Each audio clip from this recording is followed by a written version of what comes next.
We ask that you hold on to small children during the trip. Please do not let them stand or put their shoes on the upholstered coach seat. And please do not hoist them up on your shoulders. While the train is in motion, crossing from one car to another is not permitted. We remind you that with the exception of the first class observation car, there is no food or beverages permitted on the train other than bottled water. The people that help you board the train are your car attendants, and there is at least one attendant in every car. Their function is to look out for your safety and to answer your questions. In the unlikely event of an emergency, please follow their instructions. Your car attendant will now follow safety requirements specific to the car in which you are riding. Hello, I'm Dave, your car attendant. I'm here for your safety. If you stand up, please make sure you're holding on to something.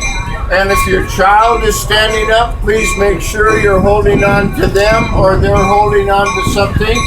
Make sure they don't put their head between the 2x4s and make sure they don't hang outside of the car. So we all have a safe trip. Basically, when we get away from the station, we'll start moving and the train will be rocking back and forth, and that's why I asked you to hang on to something. When we get down here by the Embassy Suites, which is the first intersection, if you're interested, there's a great unobstructed view of the Capitol. You can take a picture of it right after we go across the next intersection down there.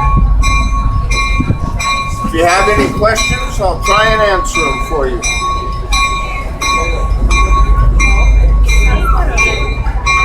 Come on, wait. Oh, you're supposed to keep them going and win.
We're now leaving old Sacramento, once the bustling commercial area of the city and gateway to the gold country.